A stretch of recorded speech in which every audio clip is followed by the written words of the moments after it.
Wow. Konnichiwa. Is Maxi crackly? Maxi, speak. Are you crackles? Wow. Hey there. Hey, fellas. What's crack-a-lackin'? I hope it's not me. Hey, everyone. It's not Maxi. How Maxi y'all would doing never tonight? crackle. I would never listen to an entire VOD where Chippy's crackling the entire time.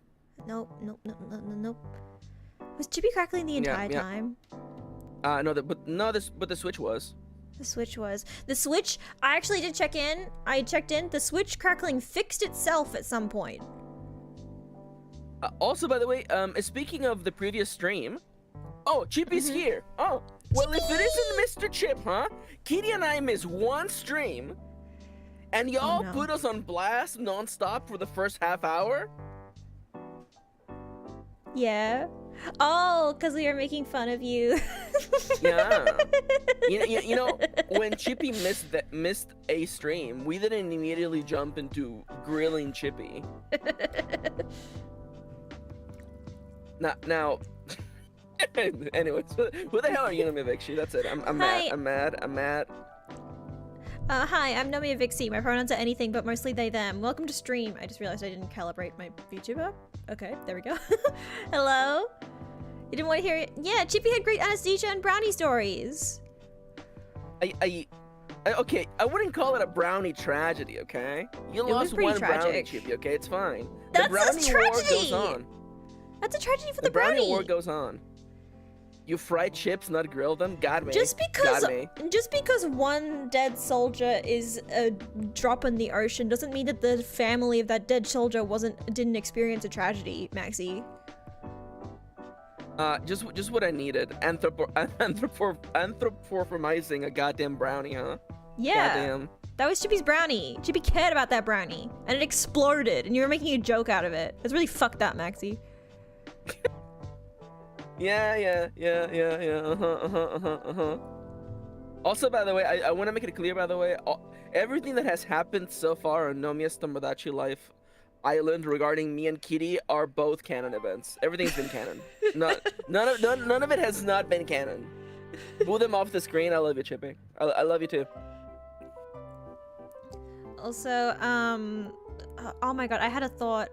Oh, right. One time, I do have I don't know why I didn't share it when Chippy was talking about their kitchen filling with smoke from the microwave, because I also have a filling the kitchen with smoke from a microwave story, which is that I was a child with undiagnosed mental issues, and specifically executive dysfunction issues, and spacing out, and brain fog. And so one time I went to make Easy Mac, which is just the packets of Kraft mac and cheese that you put in a bowl and with water, and then you put them in the microwave for 3 minutes. And so I did that, and then I left, and then I came back, and I was like, why is the microwave spewing smoke? So I stopped it, and I opened it. I hadn't put any water in the bowl. Yeah, that'll do it. And I made perfectly black macaroni noodles.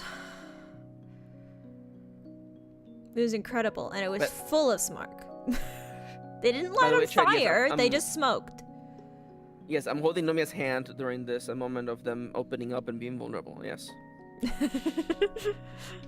Thank you. Anyways, Nomia, who are you and what are your pronouns? I already said that! What are your pronouns? Are you sure? Yes! I wasn't paying attention. Hi there, my name is Maxime, my pronouns are they, them. Hello, everybody. Welcome back to Game Design. Yes! Nomia, could you catch people up? No, you can't. Hey, fellas, in case you missed last episode. I lost a bet, and now I have to design a bad game with Nomia Vixie, but it turns out I can't make anything that's bad. So instead, the concept that we had got so good. Nomia Vixie, I'm so distracted by this blahage. Blohai, excuse Nomia, you. Say his name correctly. Nomia, put that away. Put that away. Anyways, we made a card game, and apparently it's good, and it's really good. So, Nomia, am I gonna have to? Nomia, I can see you. I can see you. We're going to Apteka. We're going to the pharmacy in Poland. Okay, I just wanted to put us in the pharmacy in Poland. I forgot about it. The pharmacy in Poland is very important. So the plan for today is number 1, I'm gonna walk Nomia through the version 0 of the rules so we can both visualize them. Nomia, stop trying to add components. I can see the stream, Nomia Vikshay. Nomia, instead of paying attention to the explanation, Nomia I'm listening. I'm fidgeting. All right, so we're gonna walk through an explanation of the rules. I don't even know what the pharmacy in Poland. Should I know? You know, it's fine. No, it's fine, that was a while you and Kitty were in the baby dimension. Chippy and I had a whole thing about the pharmacy in Poland, so I realized that we have to do the pharmacy in Poland. I see. So we're gonna walk through a simple explanation of the rules and how the game should look like when played. We're gonna make some game design choices depending on what works, what doesn't. I made a mock-up of what I think the cards should look like. We're gonna go through that, and then we're gonna wrap up by just making a bunch of fucking cards. Is that fun, Nomia? Yeah, it's fun. All right, so. But yeah, basically, I just want to establish that I have brain fog real bad right now. Actually, I'm gonna put on my lanyard. It's lanyard time. For those who don't know, what the fuck? Hang on, where's my lanyard? My lanyard's not spawning. For those who don't know, what the fuck? My lanyard's not spawning in. My lanyard. There we go. This is an indicator of invisible disabilities in Australia. Yeah, I have crazy brain fog right now. So my brain is not processing, and the biggest thing that I have when I have brain fog is that I can't process written information very well. Like, when I see written information down, my brain just doesn't comprehend it. Like, I could read the words, and I don't know what they say. So I asked Maxie. Thank you for writing that quote, Chippy. Thank you. So I asked Maxie if we could go in tabletop sim and physically place cards, just placeholder cards. These are cards that I made a while back for one of my anniversary streams. Nomia. And so we're just gonna be in tabletop sim, physically place cards, and discuss rules physically in a space, and hopefully that will help my brain while it's in this current state. Let's jump right in.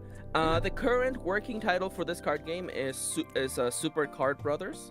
Or with the tagline Nomia. with the tagline "Every card is here." The general idea is that it's an auto battler combined with a multiplayer trading card game. Units are the gimmick here is that once units are placed, they stop belonging to a particular player. Units that you place in the field start doing things entirely on their own, and that's fun and charming and frustrating. So that's the main gimmick of this game. You okay there, Nomia? I can't move this around. It's bothering me. Okay. I'm dead. That dream is dead. That dream is dead. I was gonna write something funny and cute, and it's dead. So the game scales up with the number of players that you have. You can play with 2, 3, 4, whatever number you want. We're gonna do the setup for a 2-player game. Normally, when you play at this with 3 players, instead of placing cards in front of you, like literally, instead of placing cards in front of you, you actually place cards in the areas between you and the other player. These areas are known at with a ruler. The ruler. Thank you. These areas are called the battlefields. Thematically speaking, we are greater conscious beings who enjoy putting little creatures to fight each other, and we're summoning creatures from all places and dimensions and realities and video games and franchises, and we're making them fight. In the 2-player setup, there's 2 lanes essentially. There's but they both function exactly the same as they would in multiplayer. If you want to imagine that we're playing with 3 players, imagine that there's a 3rd player over here. And because there's a 3rd player over here, there would be a battlefield here and here, if that makes sense. Now, let's walk through what's in front of you. In the center of the table is the deck. The deck contains all the cards that you are going to play with. As part of setup, you can pick different decks if you want to mix and match things. I personally prefer just shoving all the cards in there and just having a silly time. Yeah, silly goofy time. There's a discard pile, This is where cards that have been played or destroyed or resolved go into. Once a deck runs out, you shuffle that together. Simple as that. There is planes runners. Thank you. Instead of planeswalkers. Yes, and we then run. lastly, there's a unique card. We're gonna refer to that as this card here as. Okay, in the document, I'm calling it the Lord of Light card as a reference to Smash, but we can call it something else. The temporal card, who cares? This card, you can't see it here because this is just a Joker. But this card has arrows going clockwise or counterclockwise. These arrows inform the players around the table in which direction effects resolve. So at the beginning of the game, I believe that everybody does a lucky draw. A lucky draw is a mechanic where each player draws one card and reveals it. And whoever has the highest lucky value, which is the green value on the card, wins. In this case, let's say that I won. So I am the first player. I take the Lord of Light card and I put it in front of me. This marks me as the first player, and it also indicates in which order things resolved. At the beginning, things will resolve clockwise, which means that it will go around the table this way, beginning with me. But let's continue with setup. As part of setup, literally, I'm just gonna do deal Nomia. You get 4 cards. I get 4 cards. There is Don't worry an about what these cards advanced. say. There's an advanced, you could say, more competitive setup where you draft cards instead. You know, Yeah. you're given 4 cards, you pick one to keep, and you pass it along. That kind of tends to even out the power level, so you don't have to get. If you get a really good hand, it doesn't mean you're gonna win right away. I think I also like draft ideas sometimes because it also gives you information about what the other players have in their hands rather than starting off blind. Yeah, for sure. It's one of those things where, like, once you're familiar, I would recommend it. But for your first game, just straight up just draw cards and just start playing, honestly. Yeah. So in front of the deck, there's gonna be a number of cards, which is the number of players plus 1. We're 2 players, so there's 3 cards. This here is the shop, or the auction house, really. And we'll be able to purchase cards from here during our turns. And speaking of turns, perfect. There's 2 phases in this game. There's the player phase, where we take actions to modify the field around us. And Laura, is that a reference to Roger Selazny? Could you imagine if it was? I do love the Chronicles of Amber though. Now you make me want to keep that as a reference now. Anyways, so there's the player phase, where we take actions. We go around the table one at a time. Instead of it being like Magic the Gathering or Yu-Gi-Oh, where one person takes a 10-minute turn, instead, each person takes 1 action at a time and we go around the table. Once all players have passed, aka they have decided to stop taking actions, we do the battlefield phase. And during the battlefield phase, units on the field activate in order according to the Lord of Light card. So for instance, right now the card is face up, which means it's clockwise, which means that we're gonna resolve things in clockwise order. So we're gonna resolve units beginning with the one that's here to the one that's here, and then from the one that's here to the one that's here. That would be clockwise, right? But let's talk about what actions a player can do during their turn, okay? So let's say I'm the first player because I have the Lord of Light card right here. And during my turn, I choose to play a skill. Names are not they're not resolved, by the way. I mean, names are not like decided yet. Skills include equipment and whatever. So one-time cards, you play them, you do what the card says, and then you discard them. Boom. So that's my first action. Play would move over to you, Nomia Vikshi, in which case you would take an action, then it would come back to me. Let's go through the rest of the actions. You can play a unit, and you can play a unit from your hand on any battle zone that is or battlefield that is near you. So near you means that it has to be, to either of your sides, because we're playing a 2-player setup. That means that I can play it here or I can play it here. Do skills trigger anything? Depends on the skill. There could definitely be a skill that triggers the action of a unit on the field. That's definitely passable. So the way that I envision it is that you place units on the field, boom, like this, between the players. Now, I'll play a let's say, character too. There you go, perfect. Now, when you first add them to battlefield, you just plop them in there, right? Afterwards, it's for instance, it's my turn and I want to play another unit. When I play them, they have to be on either side. You can't put them in between units. So let's say, for instance, that I put my unit here.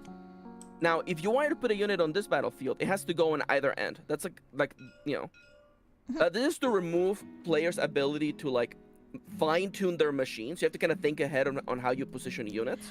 Unless there is a card that specifically needs to be placed next to another card or something like that. The golden rule of TCGs is that if there's anything that breaks a core rule, that guy takes priority. As simple as that.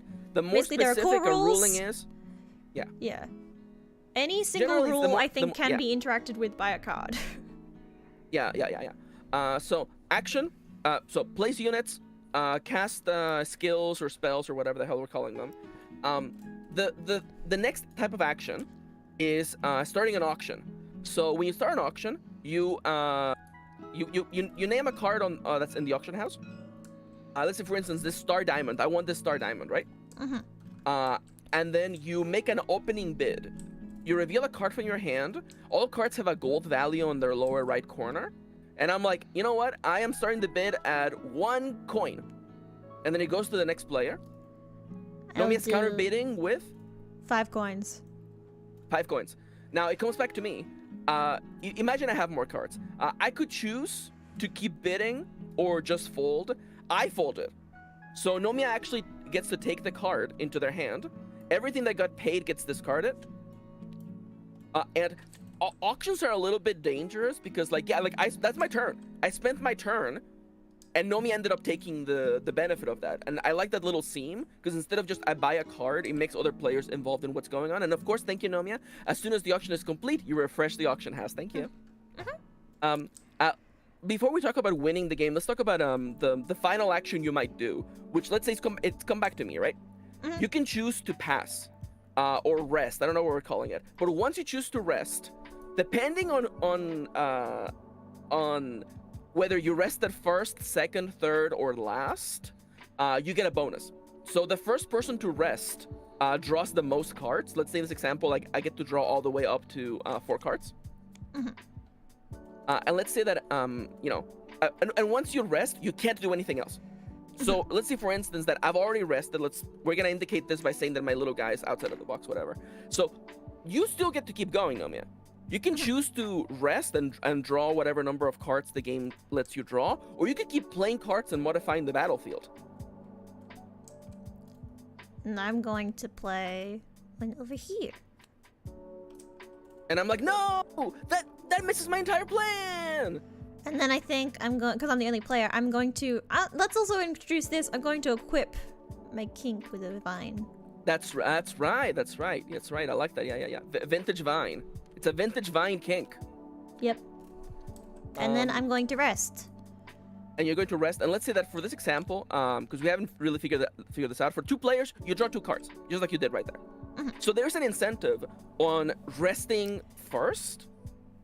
But of course, the downside is that, like, yeah, next turn you don't have as many cards, but you get to modify the battlefield while the other players are sitting on their hands. You know, like there's a nice little like scene here for game design that I very much enjoy. But now there's one final thing that you can do during your turn, because again we have covered that you can play units, you can cast spells, or whatever the hell we're calling them. You can, and just to establish real quick, the battlefield nothing's happened on the battlefield yet. Nothing has happened on the battlefield yet. This is the player phase. The last action you can take, and I have to be very, very clear, by the way, I just wrote a victory condition into the game because I wanted to have something, because we didn't have anything yet. And I wanted something that was clear and visual and simple. Ah, crap, I just realized I forgot something. Each player has a card in front of them that's a reference sheet that just tells you what you can do, right? Yep. But this serves a dual purpose. So the last action you can do in your turn is that you can choose to, and again, right now I'm calling it start the final destination. You pay a number of gems. Let's say it's 10 gems. You pay 10 gems. and you flip your reference card. And let's say that your reference card now has like the old Final Destination stage or whatever. The first time you do it, it counts 10. It costs 10 stock, 10 gems, whatever we're calling it. And it means that you are positioning yourself to win the game. In order to win the game, you must carry out the Final Destination action again, but this time it costs twice as much.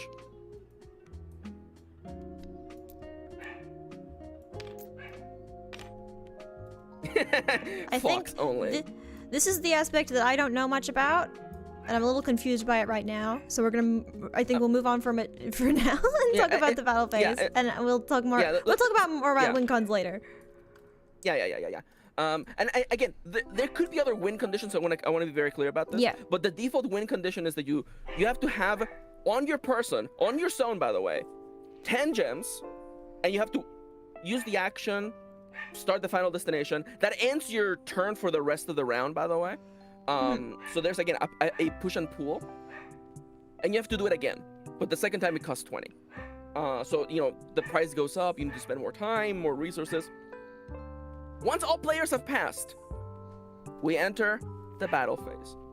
We look at whoever has the Lord of Light card. Once again, it's me, and the card is on its face up, indicating that things resolve clockwise. I recommend turning the camera around and like zooming in. So we go to the next battlefield in order, and we resolve the cards by doing what it says on their action card text. So let's say the K-pop idol. It says I do a little K-pop song, and the player behind me gains 1 gem. So we carry out the effect. The player behind them gains 1 gem. With that effect complete, I will say, really quick, I think these fields should be actually in front of the players, or it should say players to the left or to the right of me. Because behind... or do you mean behind in the clockwise order? All the directions are in reference to the clockwise order. I assure you, I've already thought about having arrows, but one of the main gimmicks of the game is that there's cards that flip the first player card, and when you flip the first player card, it's counterclockwise now. So effects resolved in a different direction. So in order to keep things clean, the cards refer to the player. Again, I'm not sure on the specific referencing, but it could be the previous or the next player, the player ahead, the player behind, the next unit, the unit behind me.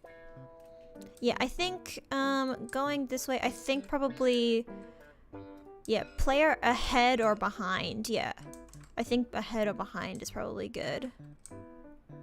So in the card example, the K-pop idol does a little dance, and the player behind them gains a gem, which I resolved already, and now I have 1 gem in my player area. So with that effect complete, we move on to the next one, the kink with the vintage vine. Let's say they have an effect where they attack the unit ahead of them for whatever their power is. Let's say that the vintage vine makes them even stronger. They attack the unit ahead, which is this guy. And let's say this guy has like a health value. We don't know what it's called yet. They have a value of like... It's all power. Power. They have a power of 3. And this has a power of like 2 or something. But this gives it an extra 1. So if without this would not defeat this one.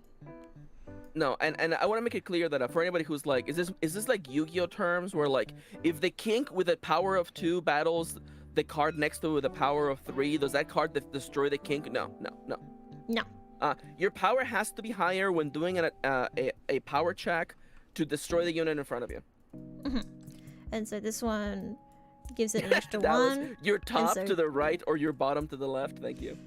That's funny. And then so this does 3, and then I don't know if we have decided if they have like death conditions or if they just get removed from the game entirely once they get defeated. Okay, so there's 3 kinds of card effects that have a big trigger on them. There is enter, so when cards are placed on the battlefield, they do a thing. Action, which is resolved every time that the battlefield phase happens, and then leave, when cards are removed from the field by any condition. I think there should also be like I think leave is good for general. I think there should also be like death or defeat as well, or like victory condition. Nomia Victory, thank you for bringing this up. Yes. This actually, for all the Yu-Gi-Oh enjoyers out there, there's two kinds of ways that cards can be removed from the field. It is through destruction and defeat. Defeat is entirely through combat.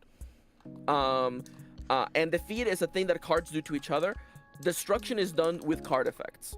So if I play Mystical Space Typhoon and I target the K-pop idol, that card gets destroyed. If the K-pop idol had perhaps a defeated effect, that wouldn't trigger because it wasn't defeated, it was destroyed.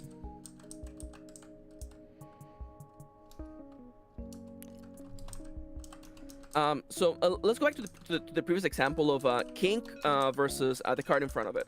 Let's say that Kink with the Vintage Vine, a sentence that I knew I was going to say today for sure. Kink with the Vintage Vine has a power of 4. Mm-hmm. That is higher than the card in front of it with a power of 3. That means that Kink with the Vintage Vine... Sorry, I didn't want to interrupt you. Let me finish the explanation before we move on. Kink with the Vintage Vine defeats the card in front of it. That card gets sent to the discard pile. And there is a base rule in the game that when a card defeats another one, that card gains 1 stock or crystal. Yep, it just goes on top of the card. Rule. And it just goes on top of the card. We could have the calculators on top of the little rows, but tokens are fine. Tokens, it's fun to put tokens on things. Is there a graveyard or super graveyard? Thank you for asking, Dallas. There is an additional effect called banning, which removes a card from play. As seen on the Pot of Greed, the Greedy Pot. Yes. Which is an effect that removes it from play. So there is a super graveyard, thank you. And let's say, for instance, that Diamond with Star on it was not actually defeated. Let's say that we actually got to resolve this guy here. Okay? Let's say that this guy had an effect like, I attack the unit ahead of me. But the thing is that battlefields are self-contained. Unless a card lets you do that, this card here wouldn't attack the next unit on the line. That would, even though they're resolving in that order, these are different battlefields altogether. Does that make sense? Yes. Unless it said it attacks the next unit in the next zone or in the next battlefield. Yeah, exactly. Unless stated otherwise, the combat that's happening in a battle zone is limited to that.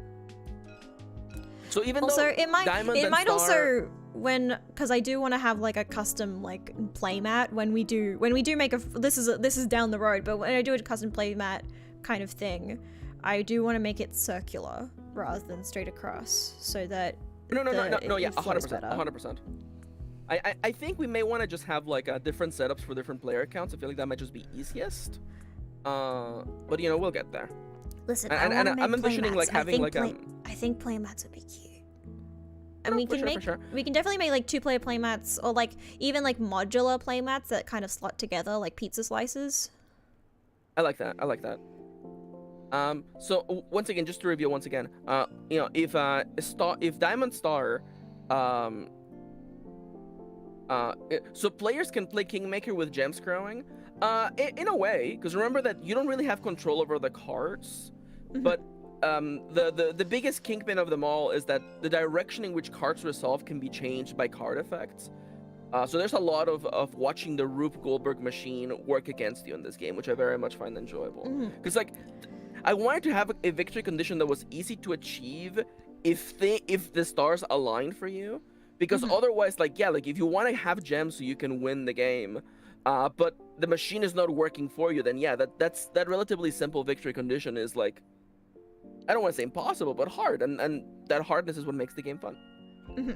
But and I just think review, there should be a default win condition of like how many gems or something you collect, how many Labubu cores you make. That's the general idea. I mean, like, the reason why I came up with the Final Destination card, whatever thing, is that one, it also serves as the reference card in front of the players, so it's serving multiple purposes, and it's an action that you have to do in 2 parts. So you can't just be like, oh, I just won randomly. Like, you have to literally take the victory condition action twice before you can win.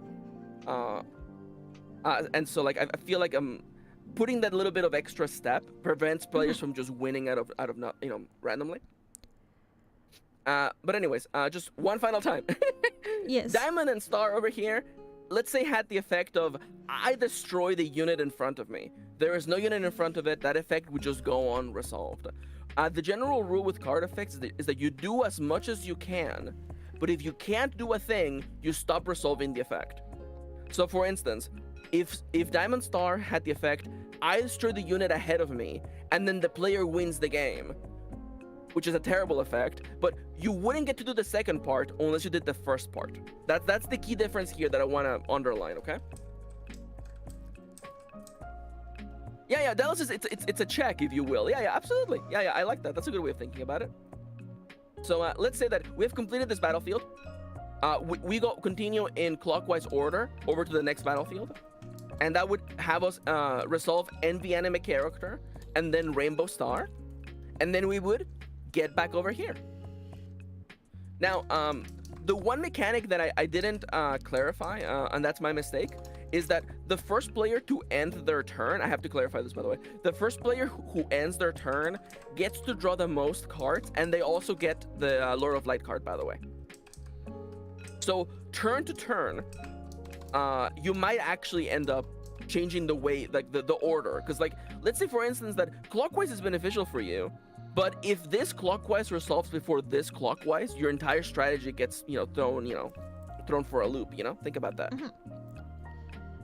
And that's the overall game flow. Cards are gonna gain, stock, or whatever we're calling them, lives, I don't know. They're gonna gain things. You're gonna have to figure out cards and mechanics to move those onto your side of the field.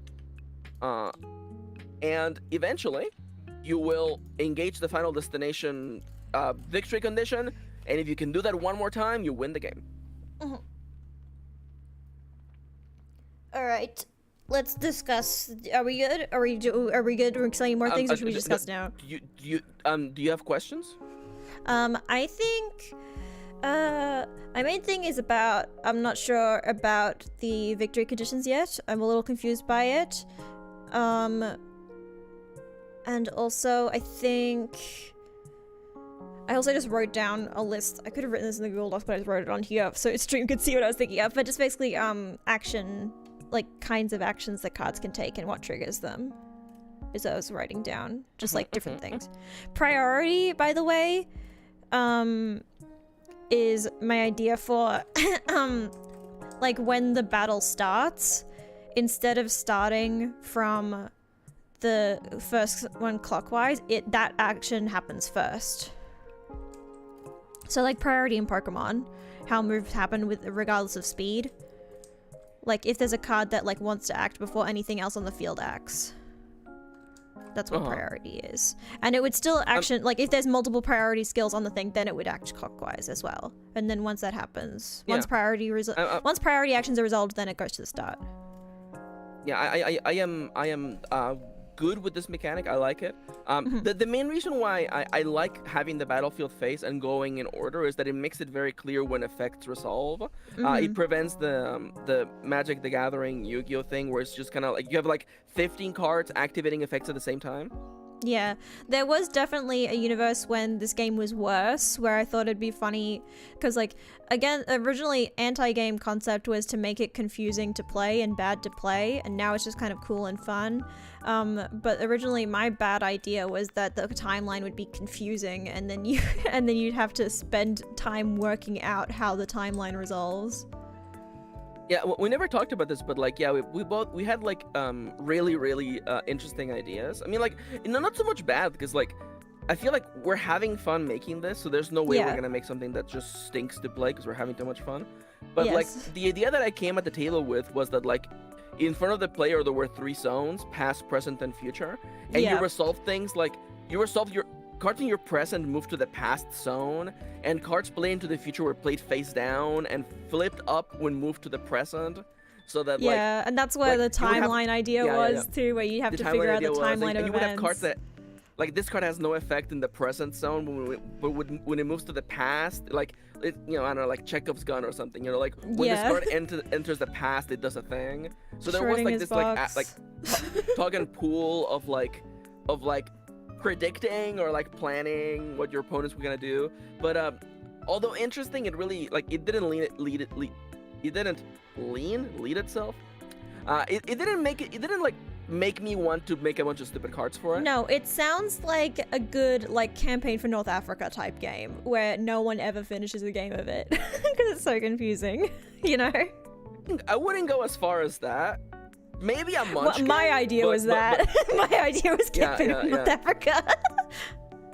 No, and to me, like if you want to get down to like game design or like missions here, for me is that I want to rough players of the sense of owning units on the battlefield. That to me, like, it really appeals to me as a design aspect, because so much of Yu-Gi-Oh and Magic the Gathering and Keyforge and all these trading card games are about you having your side of the field and the enemy's field, and you're just clashing together.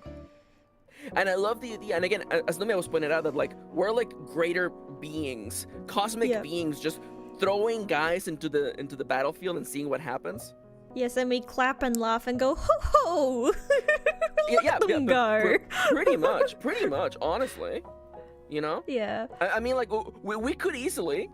This is a joke. We could easily reskin this as a Discworld trading card game if we wanted to. Oh, That's a joke for exclusively Dallas, I think.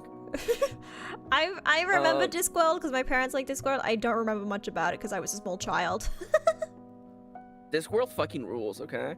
I do use the shoe reference all the time, though. The reference of the shoes. So my one, I have a couple of. Even though it sounds like I may be super confident with this design, I have gotten to a point where I can externalize what the rules are. I walked Kitty through this explanation like 2 days ago too, because Kitty was like, I have no idea what the hell you guys are talking about. Yes. My question is this, okay? Would it be better if there was a limited number of units that could be on the battlefield? I think currently it's a good idea or just to let it be infinite. I think it's a good idea to have a finite number of units on fields. Partially because I think then we can more easily control, well, not control, but have cards affect other spots on the field. Because if we can have, because I feel like this is kind of where my brain is that the more clear the base game is, the weirder the card effects can be, So I don't want to make the base game too esoteric and like kind of like flexible, because I want the cards to be the ones that kind of mess with it. So I think it'd probably be better to have like maybe like 5 cards on each field. Probably feels good to me. I was thinking like 10. Like but 10. But we can definitely. I was thinking like 10 per battlefield at most, but Dallas says, can the game get into a loop though? So I do have to say, we made a card that was Golchi, and Golchi had the effect of kicking the unit in front of it and then moving to the next zone or something like that, which means that would make it so that Golchi would always be next. So that is essentially an eternal effect, but it wouldn't perpetually loop, because at one point we return back to the first player marker. So it is possible for cards to do their effect multiple times, but again, once we make it to the first player marker, the battlefield phase ends and we go back to the player phase. Also, Goldchip's ability only triggers a Goldchip's ability to move to the next zone only triggers when it defeats a card. So once it can't defeat the next card, then it stays where it is. Yeah, but again, like, I feel like, equipping a vintage meme, other card effects, there's a possibility that, like, she would probably go all around the board. But again, once we get back to the first player marker, that's where all, battlefield stuff ends. Yeah, and the thing is that with the crystal system as well, I think because crystals aren't collected until time freezes again. That's kind of what I'm thinking of it as, is when we're playing cards and stuff, is time is frozen almost. So I have bad news for you. Yes. Crystals that are on because again, once cards are on the field, they don't belong to anybody. I want you to imagine in Magic the Gathering and in all those other card games they keep talking. A lot of the mechanics are I put big guys on the field that attack my opponent. Because the goal is to kill your opponent. In this game, there's essentially like 3 different pillars. You have cards that defeat other cards. There's cards that disrupt what your opponents are doing. And then there's the economy cards. Cards that generate, hold, steal, stock, and the cards that give them to one of the players nearby. For instance, K-pop Idol over here has 1 stock, or 1 gem, whatever we're calling it. That stock doesn't belong to anybody.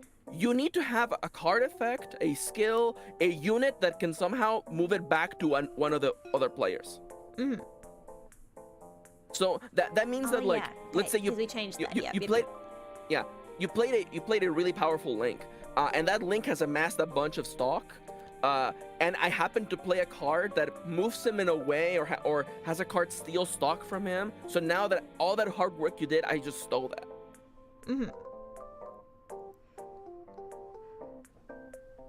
So like half again, for me, I'm envisioning what the first play experience of this game is gonna be, and I feel like for a lot of people, they're gonna come in, they're gonna be like, I'm gonna put a bunch of monsters, and I'm gonna just do a bunch of damage, and then they're gonna realize, how the hell do I get all that stock off of the card? And that to me, that's a really fun learning experience. It reminds me a lot of the first time I played Keyforge, and I realized that although combat is a huge part of it, reaping and generating amber is like the real goal of the game. But yeah, I'm gonna stop fangirling about Keyforge. Damage. I'm just thinking I meant an affecting loop to a stable finite configuration of cards.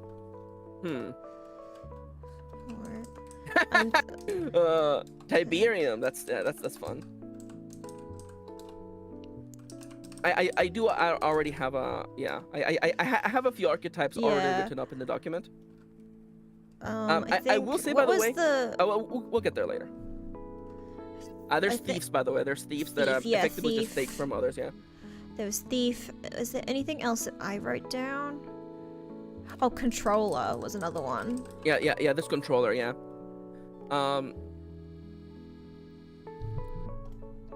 So I'm just writing these down on the tabletop because it's easier than flipping back and forth between the Google Doc on stream. No worries. So I will say, I spent a good while making cards. Let's say, again, I don't want anybody to get excited, but like I may or may not have like written a list of like 100 cards that would be part of perhaps a base set. Just an outline. I haven't done all the cards, of course, but the whole time I was thinking about it, I found these terms, I couldn't find a good use for them. So I'm thinking that, like, mechanically speaking, we will have like these archetypes, but I don't feel like they should be on the cards themselves. I don't think so. I think, hang on a second, I want to, because mainly what I was gonna do, because I don't think I'm gonna mention it because I'm thinking about this afterwards. Sorry, my brain is scrambled, so I'm having like 5 thoughts at once. No. It's okay. And I was going to the Homura card that I made. Which is basically her ability. Wait, let me get her ability up. I got it. I'm on it.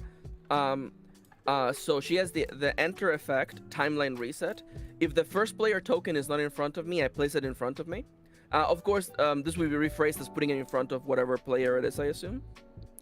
I kind of... hear me out. What if we could put the first player token in front of cards?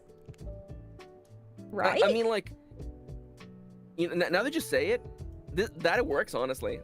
Fuck it. Yeah, like, can't we put it in front of cards? I think it makes total sense to put it in front of certain cards. So I think maybe it still works. it still works. Yeah, it still works. That's good. That's good. That's good. I think And maybe again, when the game I wrote this on my starts- notes. That's a really good card effect. I think maybe when the game starts, it's over like a player, like it just starts in front of a player. But I think it can just be in front of a card slot, and then I think even if Homer is defeated, it can still stay there. Okay. Until something I will say moves it. when a card is defeated, I would say get ready for the document to have a bunch of like little like resolution text. It would move to the next player or in order. That to me that just makes sense. Oh yeah. And I will say that like, you know, if Homer does nothing with it, and the player face comes back up, the first player to end their turn will take the marker back. That's just part of it. Okay, That's yeah. just life, I think. Yeah, the first player so, to you end know- their turn gets the card. Yeah. Okay. Yeah, but perhaps we could rework the effect. But you know, we'll get there. I feel like it's good. It's good though. It's good though. But yeah, we could definitely move this first player token like in front of a card. But yeah, what else did I want to say? What else did I want to say? Yes, that's the thing I wanted to talk about in the card archetypes was that I had her written as a stayer, which is because her action was however many times it takes, place a counter on me, deal damage equal to the amount of counters currently on me to all units in the zone in front of me. I count damage Kaname Madoka. So basically, the idea was that she's just really hard to kill, and she doesn't do a lot of damage on her first turn, but she just stays on the battlefield for a really long time. No, I like that. I like that.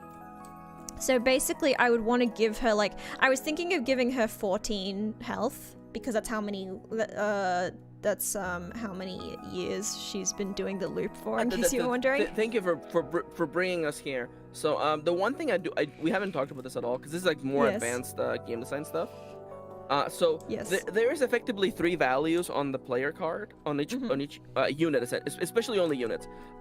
It is power, which is both combined health and attack. Luck, which is used for the lucky draw effect, and lastly gold value, which is used for auctions. A part of me, just honestly to keep things simple, I would rather if it was a number from 0 to 9. I understand how, like, you know, thematically speaking, a 14 would be good for Homura. Because here's the thing, is I'm sure we'll get in situations where we have power cards that are greater than certain things. And are more, and because like I had one that I had a card idea that I had an equip idea that was just circular that just multiplies all the values on that card by 3.14. Nomia. That's fun though, and it's really powerful. It's not bad. It's not bad. No. Yeah. I mostly meant keeping the values on the card low for aesthetic reasons. Because that means we can keep the numbers big and bold. Because as soon as there's a second or third digit, numbers have to become really small. But I think Homura would be like a 9 essentially, because she doesn't attack with her power. That's just damage dealing to her. So the thing that I wanted to like and we could do it now, we can do it later. But I was thinking like we should just set up like what the power levels are. Essentially like what a 9 is, what a 0 is, what a 1 is. Because I was already thinking of like archetypes, for instance. I was thinking that perhaps like an 8 could be like what we use for like what a final boss would be. So a 9 is one beyond what a final boss would be. 7 could be like what a regular hero character would be. We can also move stuff around, you know, lower the scale, etc., etc., etc. Because yeah, I definitely think just to have like a design ethos, you know. Because I work better if I think about a specific card and then I think about everything that specific card could do, and that affects my thoughts about other things. So that's why I keep going back to Homura. Just because that's how my brain works, is if I can focus in on one aspect and then kind of build out from that aspect. So relating back to Homura, I like that she deals more damage based on how many tokens she has on her. And thank you, Dallas. And I like that mechanically speaking, and it makes sense to her story that in the first couple of loops she's fucking useless, Yes. and she needs someone to put a token on her to be able to start doing stuff. And I like that thematically. Well, the I idea think was that she adds one token, she adds one counter to her card, and then she attacks. So basically, the first turn she's on, she attacks for 1 and probably can't kill anything. Yeah. And then her second one, she attacks for 2. Third time, she attacks for 3. That kind of thing. No, I like that. I very much like this. I would like her passive power to be less than the upper limit for sure. But other than that, other than that, I love the effect. I love it. It's also. I like it because he has the additional theme of like, well, why don't I just use homeware to just generate gems instead? I don't think I wanted her to use gems. I think I wanted her to use counters rather than gems, because I didn't. I'm not sure if we could use both. I was just thinking because I don't know if her generating gems would be too ridiculous. My general stance on this is that I would rather everyone use the exact same resource, and because that means that everything gets to play with everything now. Like the idea that, like, let's say there's a Homura puts a counter on her, and then like a unit around steals that from her. Like things get moved around, especially considering how it's not hard, but it's difficult to harvest all these gems on the field. I feel like they should be moving around a lot. I definitely think Homura. I think also because I think thematically. I do want to. I do want to clarify, by the way, that like the numbers on the cards, I would like them if they were from 0 to 9, but they can go all the way up to infinity. Like that's perfectly fine by me. I want the numbers on the cards themselves to be just from 0 to 9, and once we get to the template that I made. I like big bold numbers, and again, as soon as there's a second digit, the numbers have to become small or squished. Well, I mean, there was an incredible card in God Game that nearly ruined a game, nearly ruined a match, which was that all card effects act 9 times, and then someone got a card that was OP on purpose that gave them 3 wishes, and so they got 27 wishes. Yeah. So stuff like that, where like all damage does more than this. Like I think we had Mahjong as well, the East Wind. Yeah. Which and I do want to, by the way, I want to make it clear that I am not anti-whimsy, by the way. I am not anti-whimsy or anti-ridiculousness. I have made a lot of really ridiculous cards in our little document. So again, I assure you, I am not anti-whimsy. I am not anti-cards blowing out of proportion. The most boring thing, again, is to make a 2-mana 2/2 with a measly effect. Oops. That's not interesting to me. Oops, I deleted stuff. Whoops. I made it all say D. Help. It all says D. I do also want to, by the way, I do want to take a second, by the way, and say, thank Dallas, by the way. Dallas wrote like 30 goddamn cards without knowing the full rules, and I looked through them a little bit. I was doing family things this weekend, so I was super busy, but like let me tell you, I'm like there's good stuff there. Hi Panda. Also, Hi Panda. What do you have against bears, Maxie? I have nothing against bears except that one bear. The one bear we can't talk about anymore. Do we like the use of the word stayer for like a card that stays multiple rounds? So I mean, all cards stay multiple rounds, unless you mean like incremental in that case. Incremental. That's a better word. So I want to say, by the way, that like I'm okay with having these names for cards within our design document, and maybe like when we tell people how to design cards, I couldn't find a reason to put them in cards themselves. I'm gonna be honest with you. I have a reason. Okay. It helps players identify their purpose on first glance without having to read a paragraph of text. No, you gotta read the card though. You gotta read the card. Here's the thing, is as someone, I'm gonna play the disabled card. I'm playing the disabled card. Here it is. When I draw a deck of cards, specifically because I'm having currently a problem with reading, is that when I draw a deck of cards and they all have, this is part of the reason I haven't gotten into a lot of card games is when they have paragraphs of text, I physically cannot process what I meant to use it for. Like, I don't know what, I can't, like, even if I read the text, I understand it. I'll understand one card at a time, essentially. And just literally having the words, like, this is an incremental card, and I can know in my head, okay, so it's meant to stay on the board for a long time and, like, build up over time. And then once I have that thought in my head, it makes it way easier for me to understand what the actual rules are. It makes it so much easier. I don't know why specifically, but it just does.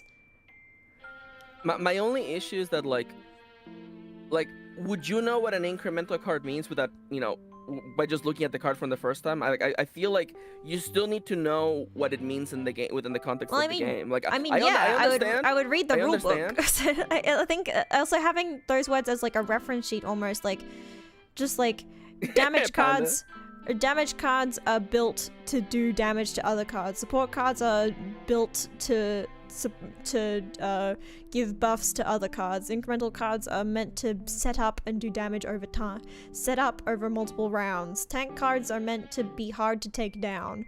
Like, literally just a sentence like that, so I can just have that knowledge in my brain, and then when I look at my hand and I can go, okay, this is Homura. She's a setup card or whatever. And so then once I know she's a setup card, I can read her description and more fully understand what her card is meant to do, rather than trying to figure it out on my own. Now, that makes a good point. And honestly, Nomia made a good point too. And honestly, you know what? At this moment, there's really only one color for units. Perhaps you could have multiple colors of units and have, you know, a word on. You know what? You have won me over, Nomia Victory. Thank you. Yay! It makes it more digestible, I think. No. You're right. The reason why I got stuck, I'll be entirely honest with you, is because I was thinking about how dumb it would look to have a card with the text thief for a card that's already a thief.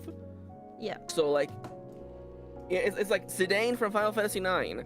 His domain is Lindblom, and his job is thief, and his archetype is thief. So it's like Lindblom, thief.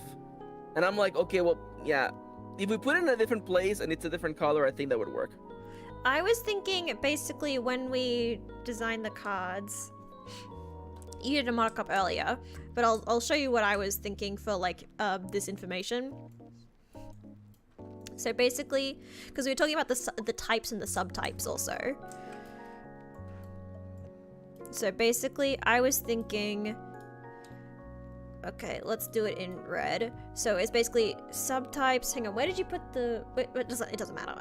This isn't set in stone. But basically, you'd have like name of guy, type, subtype, essentially up here, and then maybe literally at the bottom, like in between, like luck value over here and gold value over here, just in tiny text at the bottom, it just says like damage. Okay. I definitely think we can find a place for it for sure. And honestly, like, I think down at the bottom between luck and money, I think that might be the best place to put it. Yeah. Or it could be a little symbol up in the top corner here. Unless that's probably where we'd want to put power. This is probably where power would go. No, the power goes on the opposite corner, top left. Top right. And you're like, top why left. top left, Maxi? It is. It's because when you're holding a deck of cards, that's usually how you hold them. Yeah. Thank you. Yeah. So like name yeah. and then type, subtype, image, and then abilities here. Yeah. So honestly, at the time being, we'll get to that in literally like 2 minutes, I guess. Yeah. But yeah, no, I feel like that would work. Nomia Vikshi, is there anything else you want to talk about regarding this play setup? This little template of how the game works? But there's our little card template. That's what it looks like. You like it? Yeah. But yeah, I think right here is a good spot to put just like because it's out of the way, so you're not always like, it's not always in your face like, this is what this card is. It's kind of just like, and for reference, this is what this card is. That kind of thing.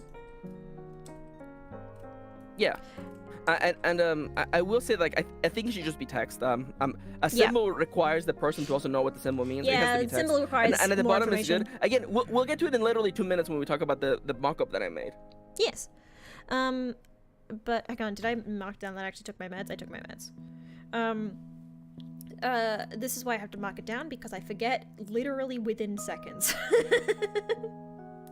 But yeah, I think circular board, so it's more effective for like knowing and sorry, my brain is so scrambled right now. This is a really good time for me to be doing game dev. This is a really good time for me to be doing game dev, is when I'm so scrambled. Hi, Ronnie. Hi, Ronnie. But yes, we have, I think, different kinds of cards. We have units. I think units is a good name to call them, or either units or combatants. I think clears up what they're meant to be a bit better. And then I've been calling them in the game. I've been calling them units for now. Yeah. I'm not. Again, the terminology, we can always change it. It's fine. Yeah. Combatants, I'm gonna be honest with you, it's a little bit long. Now again, shorter words. That's what shorter better. It combatants is longer, so it's harder to fit on things, but it's what they are. But yeah, units. Unit in front, zone in front of me, behind me. For two-player game, in front and behind zones would be the same. Oh, you like them? They're very cute. You like my little guy? This little guy. He's very cute. I think... Oh, victory condition. I had a thought about final condition. Final destination. I had a thought. At this moment, oh, okay. I was thinking, what if victory condition is two-phase? Okay. So I think there could be a system of we're collecting crystals. So basically, I don't think we should start with any crystals. I don't think players... No, you do not start with any crystals, as a matter of fact. So hear me out. Don't start with any crystals.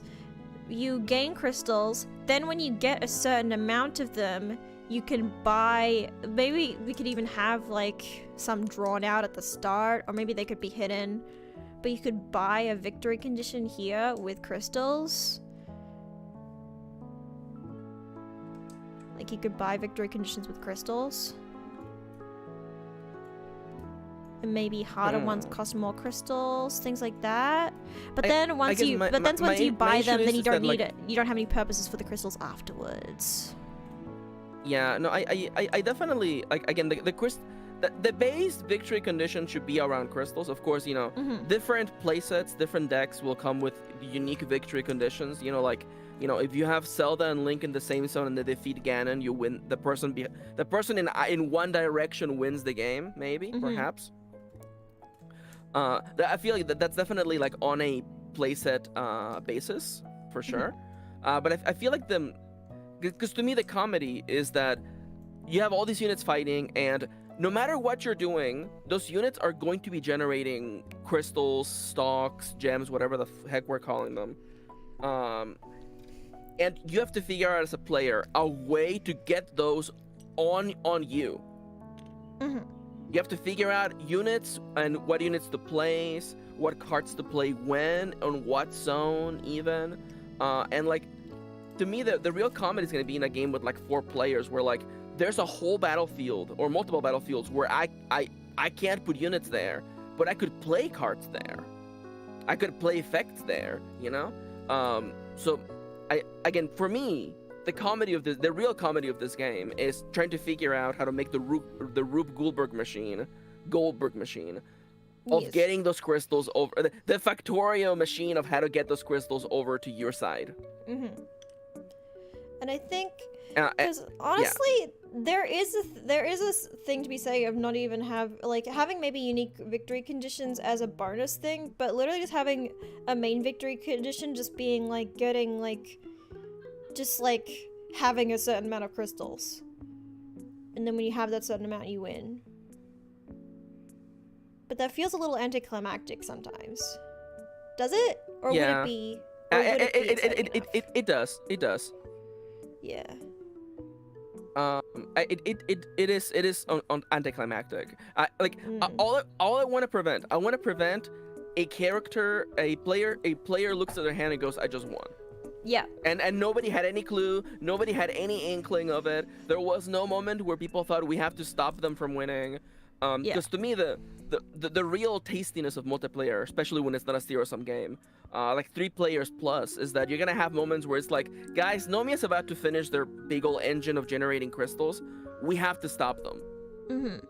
You know? And then everyone's working together like, against Nomia. And I'm like, Kitty, if you play your card there, I will play that card, so that Nomia crashes and burns. Mm-hmm. And that to me is inherently more interesting than like, well, Nomia's Homura is now generating 33 crystals per turn, and Nomia has to get 50. Well, they're gonna win next turn no matter what. Yeah. Third assessment mechanically rewarded. Yeah. I think definitely. Again, that's why for me, like I defaulted to just a really simple. You have to do an action twice, and it gets more expensive each time. So it makes it so that players can catch up, but winning the final stretch is difficult. And again, the number is not set in stone, but I like the idea that like the first time you want to do the victory, the step 1 of the victory condition is cheap as hell. Mm-hmm. 5-10 crystals, just super cheap. The second time is when it gets spicy. Like, would we want to have like victory cards, like the prize cards? What do you mean, like in Pokemon? Yeah, like in Pokemon. Like prize cards that you buy with crystals, that kind of thing. I don't know what they would be, but I'm throwing out ideas here. Counterspell will definitely be like Counterspell is definitely in the game. There will definitely be reaction cards, but those are all skill cards, and they all function for all the nerds in the chat. They function like hand traps from Yu-Gi-Oh. Yeah, I think skill cards are player skills, so players play them as themselves rather than. Yeah. So I like literally what I'm imagining is. Did you ever watch Squid Game, Maxi? I don't know if we've talked about Squid Game before. I have watched all of Squid Game. Fantastic. So what I'm imagining is that the players of this game are literally in the VIP box. And we're squabbling, and we're literally squabbling amongst each other while these people are fighting to the death in an arena below us. 1,000,000%. Yeah. So like the players are just like squabbling and being like, "No, I'm just shut up. You gotta do that." And meanwhile, the players on the field are screaming in the Torment Nexus.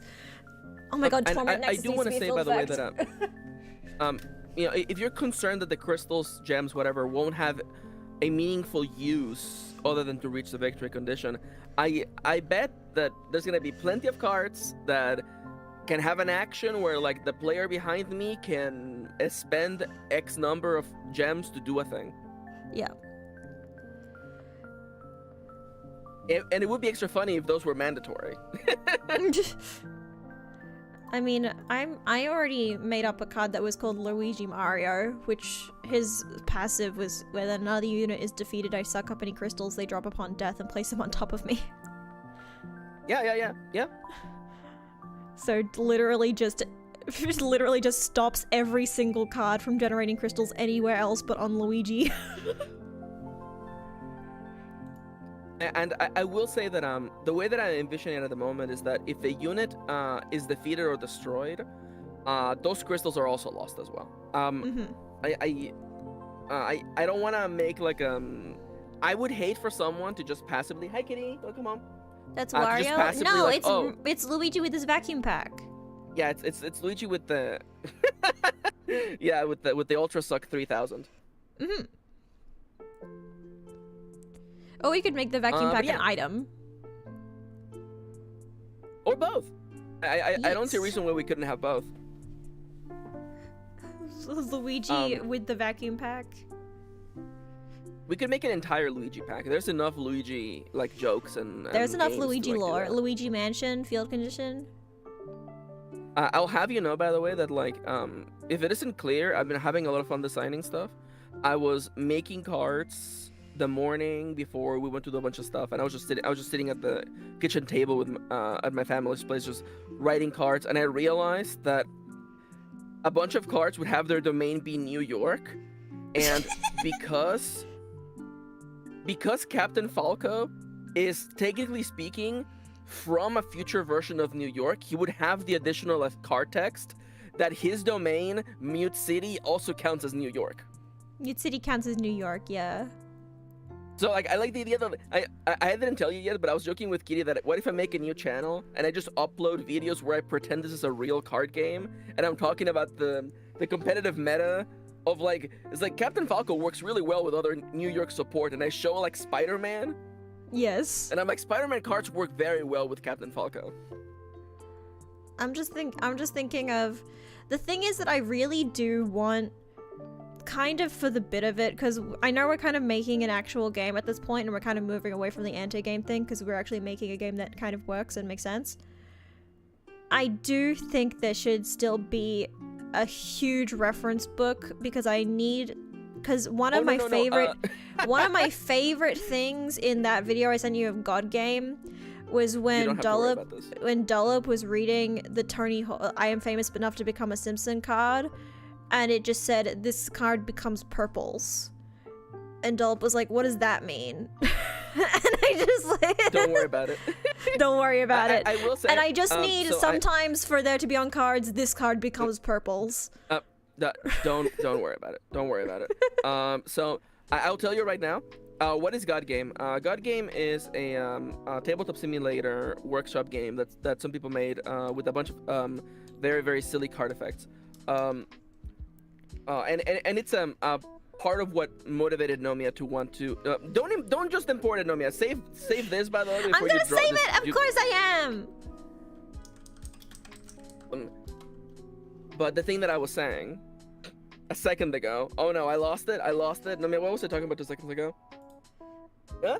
Oh fuck! I was looking at God Game. Oh, okay. So I made a list of about 100 cards that would be part of a Smash Brothers 1 plus N64 adjacent video game references, and I realized that the only way to make the Pokeball from Smash Brothers 1 work is that you would have to read the rulebook for the added effect of what happens when you draw each number.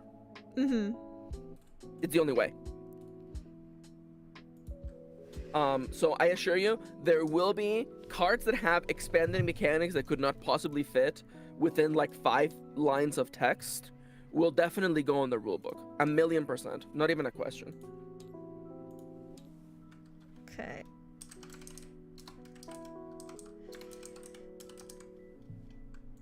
Hang on. Alright, I've saved this table.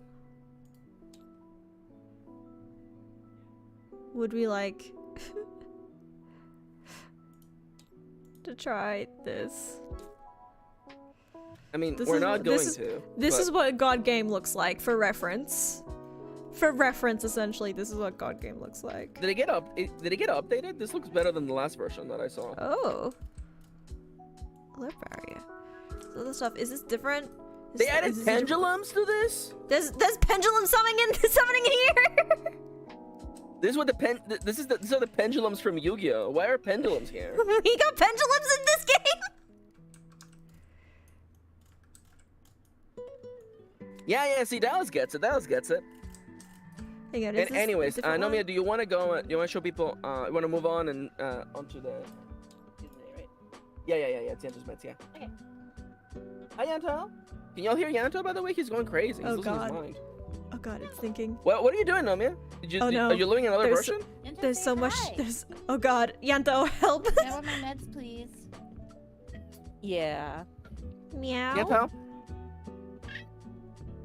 Meow. Nomia, why would you do this? Oh, this is the version that I saw. Yeah, I was looking at the wrong one. They also failed to load a bunch of assets. Don't worry, it's only 20% loaded. Okay, Noms, you wanna wrap this up and move over to talking about game design? Oh no. Oh no, Visual design on the dictionary? Visual design, yes. Alright, moving Buccaneers on. here. Demi-Fiend's here. So many people are here. Shadow the Hedgehog's here. Peter Griffin's here. That's my phone. Homer Simpson's here. Nomia! Frisco! Nomia! Nomia, come on, Nomia. Okay, yes. I'm coming. Hang on, I don't want to stop it in the midst of loading because I'm worried it'll corrupt or something. So I'm just gonna leave it and I'll just open. No, you can Nomia, that doesn't happen. You're silly. Does it? Okay. You can always just re-download it. Okay. Load. Okay, it's fine. Maxie's disconnected. All right, I have disconnected. Did you do that on purpose? I've had it with this bit. We're moving on. All right, we're leaving. Because I assume you're gonna show the. We're gonna go into the. We're Google moving Doc. back to working on desktop, right? Yeah, I assume so. I'm going back to the dock. All right, hang on a second. Let me make sure it's capturing correctly. There we go. We got the giant marine isopod here. I don't know what he should do. I just think he should be here. Giant. Oh, the marine isopod. Yeah, there we go. like him. Could you show the file that I sent? Yeah, Nomia Victory. The one you sent to me. Where'd you send it? Oh, didn't I post it in the chat? Am I crazy? Do you mean just the picture? Yeah, just the picture. Yeah. Just the So picture. I made a mock-up of because I kept thinking of what I wanted cards to look like, and I just made a mock-up real quick. I also I wanted to show Nomia essentially like a presentation on like card design, and I'm gonna be honest with you, that was too much work. Too much work. Why is it like? Why won't it? Visual design. It was visual design. Makes me be like, no, he doesn't know anything about visual design. There we go. I meant specifically within the context of card games. Because I hate to be a bum, I hate to be a bum, but I'm like I'm gonna put God Game on blast. Who fucking does transparent text boxes? like do you just hate when people see? You hate when people see things? Is that what your problem is? Anyways, so here is a mock-up that I made of a real Kippora Gibora card that I designed. It is very much inspired by the graphic style and language of Smash Brothers, namely Ultimate. I have a little bunch of references around it. Primary colors, big bold text with an outline and a shadow. And a relatively like simple to recreate background and like sparkle effect so that cards look good. Basically just a transparent image of whatever character it is, and then like rainbow aura. A rainbow aura, and then just like Clip Studio default sparkles. That's it. Yep. See you later, Panda. See ya, Panda. So there's 3 values on this card. The top left, indicated by a very badly made explosion, is the power. I love it. On the bottom left, represented by the little green clover, is the luck value, used for the lucky draw and other card effects. And the bottom right is by that little angular coin is of course the money value. It used to be in the thousands. That's funny and all, but no, we're just doing single values now. I think we should do 0 to 9. Yeah. I mean, for the money, I'm okay. I think 2 digits would fit perfectly fine for the money. Yeah. But again, 0 to 9, I would like it to be like the standard range of where things live. Yeah. I think if it goes drop shadow, we don't need it. No AI. No AI. This is a no AI That's zone. Right. No. Absolutely not. Hi, wifey. Hi, wifey. Mwah. Kitty. We're being very gross. Ew. Before you continue on, Yeah, what's up? I just want to give you a dinner update. Uh-huh. My dad feels like pizza. Dude, pizza? Yep. That's freaking down. All right, so we could order it when you're done with stream, or. okay. Would you be willing to order it before so that we don't have to wait too long? Yes. Or you want me to do it? I just messed Okay. it. I messed it up. Okay, I'll do it. I'll show you how to do it. I love you. Fantastic. By the way, speaking of freaking AI and pizza, I would like to give a big shout outs to the pizza shop that opened in my town that had nothing but pizza AI art on its walls that shut down recently. Get fucked. Who would want to go to a pizza place where all the pizza images on the wall and the menu are AI generated? Couldn't you just take a photo of your pizza? Here's the thing: is people think AI is the people who like AI think it's so futuristic and cool. The people who don't like AI, like it literally, like I think anyone, honestly, if I see you using AI for promotional images, I just assume you don't care enough about your product, and I don't care. Like also, it just looks cheap. It just looks cheap and bad. By the way. But like, the other thing is that like, if you don't know what makes a graphic look good, AI is not gonna help you. It's not because gonna there's help an you. establishment at our mall that uses AI art for their advertisements, and they still plop red text on top of it. Like I'm gonna be able to tell what the fuck it says. And I'm like, brother, AI can't help you. 'Cause AI you will not made a help you red here. design with red text on top. Anyways, also, again, my town has a couple W's, and we shamed the one company out of using AI art. So you know what? We can do it again. Literally, the #1 upvoted fucking post on our fucking community Reddit was like, "This fucking pub uses a fucking AI banner. Fuck them. Nobody Get go there until fucked. they change it." And I was walking around, and I'm like, "Dude, they changed it. Does bullying work? Bullying works. It just did." Anyway, so Kepora Gabora. So I know, Mickey, please, if you could cut back to the description, Sorry. so I can explain people what else is on the card. Yes. So I wanted there.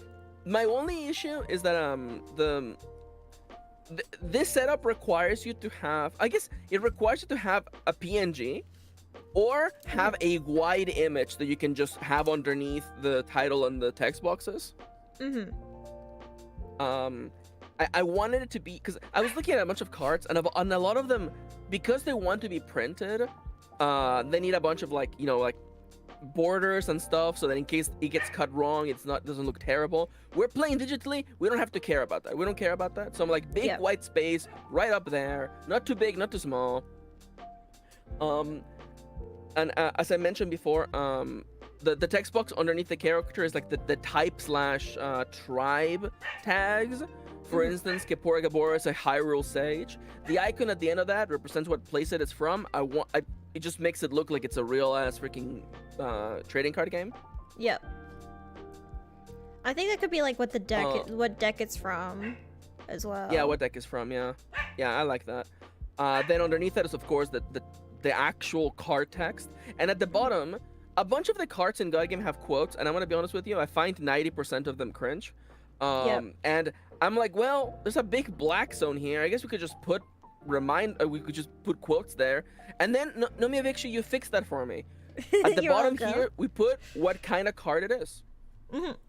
I fixed it! Hooray!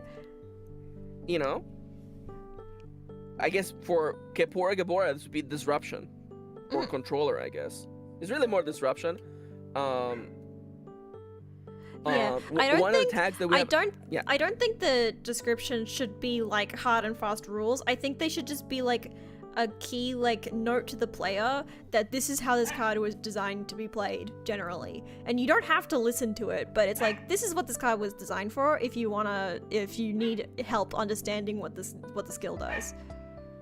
Yeah, and we could also have it be color coded. Like I'm okay with that. I think color I do want to make a sure colorblind friendly, so anything that's color coded should also have a shape or something with it. Yeah. And if anybody's interested on the text box on Kepora Gabora, by the way, the Hyrule Sage, he has elusive, which means he can only be attacked by units with elusive. Because he's up there, you can't reach him. And his action, by the way, I love having the little action button. That feels really good. That makes my brain happy. I don't know if you like that. Yep. And his action is unskippable dialogue. Each player does a lucky draw, then in order of highest to lowest luck. Redrawing in case of ties. Each player must carry out an auction as normal. Yep. And I love that it's must. Okay, you have to do an auction. Everyone has to do an auction. I like that he does he doesn't attack anything. He just sits there and he does that. He just sits there and just forces you to mash A, which is what he does in the games. Yep. There is oh, I forget what the game Thank you, was Dallas. called, but there was an incredible card. I remember there's a Smosh clip of it, but I knew about the card ahead of time before Smosh. Just saying. But if you need to see it in action, Smosh have a good clip of it in action, which was it's a game that runs on a timer. There's like a 10-minute countdown, and basically you have to play it until the timer goes off, and then whoever wins at the end of it wins. It's a like escaping the planet kind of thing from a meteor or something. And there is one card that's just called Bureaucratic Nightmare, where it starts with just like get this card to the tallest player, and then that person gives it to the player with the name highest in the alphabet. Give this card to the player who's furthest north. Give this player to the youngest. Give this to the youngest player, and it goes around like that like a bunch of times, and then it says give this back to the player who drew this card, and then it just reads discard this card. Discard this card and continue play as normal. Where it's literally just a bureaucratic nightmare that just wastes time in this time-based game. Which, we don't have a time-based game, but I think this is essentially that. Of just like, it's unskippable dialogue, you just gotta go through it. Mm-hmm. This action must take place. You have to do it. You have to do it. But anyways, that's the plan right there. That's the gimmick. You want to make some cards? Let me Vikshay. Let's make some card. I do think I want to have a list of action types. I would like a list of action types so that I can in my brain reference them, because my brain is bad and I would like to have a reference of thing. What do you mean by action types? So basically we have action, obviously. I'll put them, which I think we can just put it here, which is basically like things that happen on the card's turn, on the unit's action or whatever. Okay.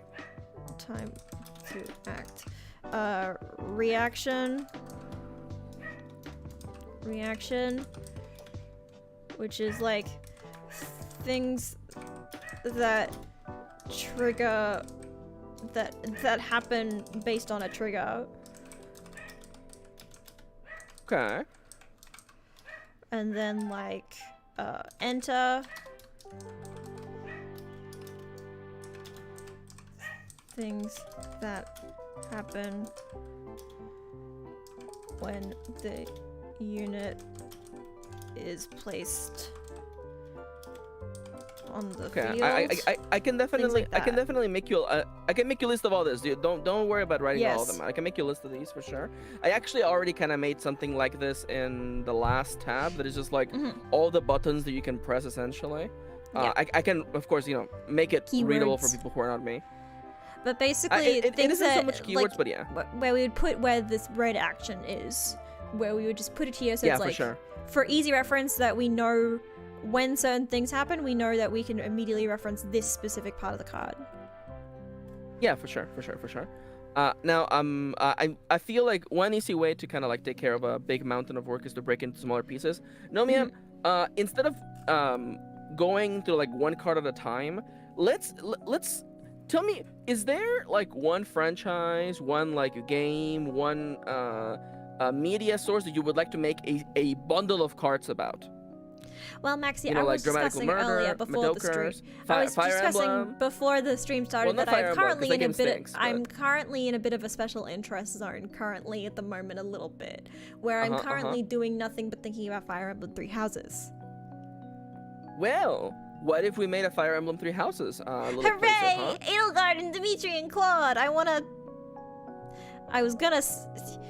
You know what? Fuck it. I want to have sex with all of them. Hell yeah! We love them. Well, I don't know how how would happen card-wise, but okay, that's perfectly fine, Feral Dimitri. Hell yeah! So let's say Fire Emblem Three Houses playset.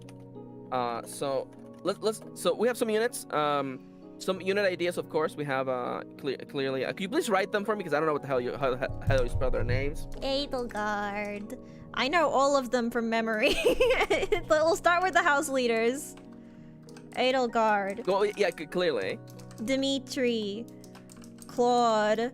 And we can do other important characters. Oh, Rhea should be here. Rhea should be here. Well, clearly all the characters will be here in Nomia, Shane. All of them Don't get will be lost here. in the sauce. We don't want to start with Edelgard, Dimitri, and okay. Claude. We just start with them. No. How about Byleth? Hi, Byleth, Kitty. yes. Oh, Kitty's lurking. Okay. How about 'cause clearly all the characters are gonna be here. Clearly. But I want to kind of start getting you thinking about like bigger concepts. So each place has units. It has stages or whatever the hell we're calling field effects. I guess battlefields. I don't know. What would you I call like them? fields because of battlefields, and it kind of plays in with the. And I think field effect. I like it because I mean effect its first letter is F, not S, because S is for skills. Yeah. And skills, of course, include spells, reactions, and items. Those are all part of skills. And that's all the three.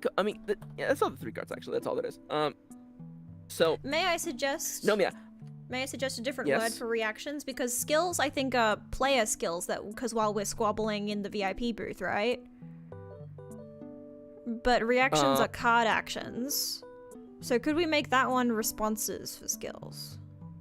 Oh. How does counter sound to you? Counter's good too. Counter.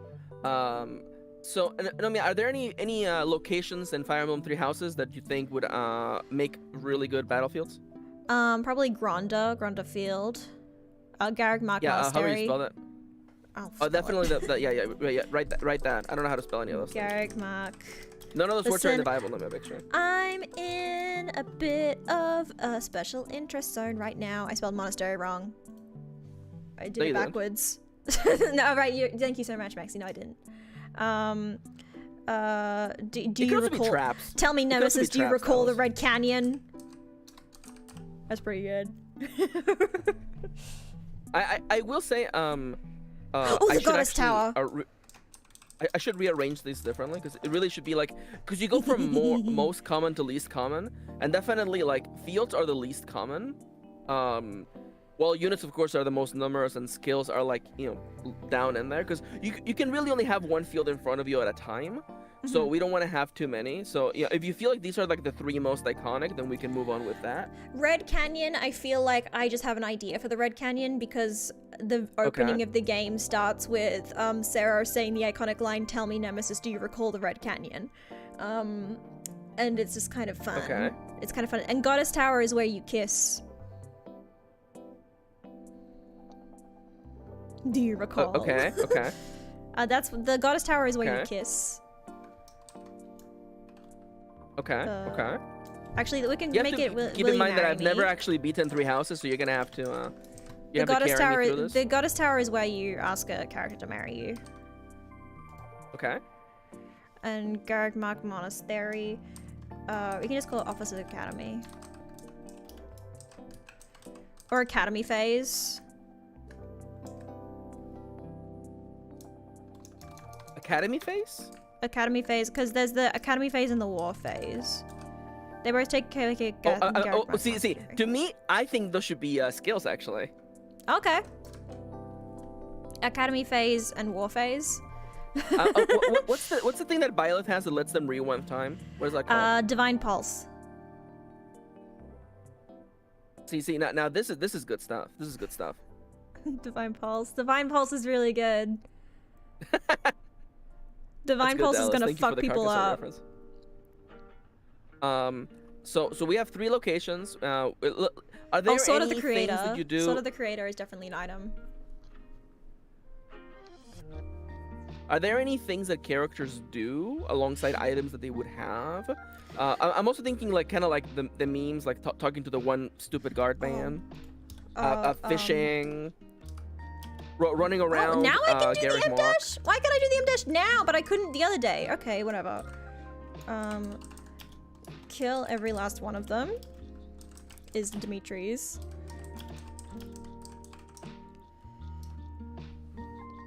That's Dimitri's action. Edelgard, I think, should just be Edelgard's. She starts a war. Make perfectly good choices. Make good choices. Not be toxic or bad. Declare war on the church. War crimes. Declare war on the church. Okay. I think before we again. So okay. Nomia, let me. I'm bringing you closer, little brother. I'm putting my arm over your shoulder. Okay. What we're doing right now, we're looking at. Imagine the. If I tell you, Nomia, make me a Fire Emblem Three Houses playset, and it's a mountain, right? We're breaking it down. Instead of it being a mountain, we're gonna. It's three things. It's units, fields, and skills, right? Yes. And then the next phase is that we're gonna look at those units, fields, and whatever, and we're gonna see where they should fit mechanically, and then. At that moment, we grab the alchemy of our little brains and our imaginations, and we figure out, well, if Edelgard is a combat unit, yes, what would her effect be? Yes. And okay. Sorry, I get lost in the sauce with because doing war crimes? I'm excited about it. She does roll. So what's each faction's play type? See, like, I'm actually wondering if, like, I mean, like, I feel like if we're doing Fire Emblem, it should be all the Fire Emblems, right? It should be like all three houses, clearly. All three houses. All of them should be here. I want to see. Bernadetta would be a really good card because she just stays in her room and doesn't leave. She doesn't. Okay. How do you spell her name? Bernadetta. Don't worry. I got you. I will also say, like, I don't want to. I'm not saying you can't have fun, but I'm saying like if you have a good idea, write it down and move on. But don't get stuck. Don't get lost in the sauce. You know. Not leaving my room. I like about like she can't, like, she's immovable, like she can't move from the spot that she is. She's staying there. She has elusive, which means no one else can hit her. Elusive and unmovable. Yeah, elusive and unmovable. I think those are good keywords. Elusive and unmovable, I think, are good keywords. What does she do? Well, she's a sniper. Girl, what did you do? The thing is, actually, she could have a reaction-based thing because her whole thing is that she doesn't like she's really good at fighting, but only when she's terrified. So basically, she could have just a reaction-based attack. So the one thing that I want to say is that reactions are really hard to automate. That's why, like, the way that I've designed cards, like, reactions are a thing that player cards can do, that the skill cards the counters can do. No, we can have a conditional. Like, you know, if the unit in front of me is blank, then I can do that, or like making a conditional instead of like because otherwise you have to keep Bernadetta's affecting your mind the entire time you're resolving the entire battlefield phase. It could be because she has a whole thing with being scared of people, where like if she dubs someone a scary person, she is terrified of them, which could. So basically, it could be if the card in front of her is a specific, or the card behind her is a specific kind, like we could use the keywords here that we made earlier, where it could be you know what? I if like the card in front of me is a that, damage card, then I can do damage. If not, then I just don't do anything. So I'm translating your idea. Because the way that I've been doing like fear and stuff like that is literally if the unit in front of me or whatever behind me has power greater than mine. Oh yeah. So like, for instance, I guess in this case would be like Bernadetta can attack the unit in whatever direction, as long as they're not or I guess actually, if we want to really lean into her being terrified, the first part of her action trigger is if the unit in front of me is more powerful than me, I get stunned. Or she could run away.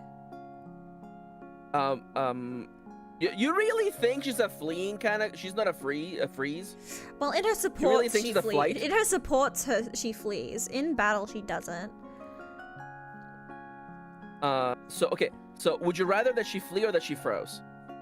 I think if because I don't think there's ever a time. I don't think there's ever a time where she freezes in canon. She basically, if she's not in a life or death situation, she just leaves and runs to her room. If she is in life or death, she fights.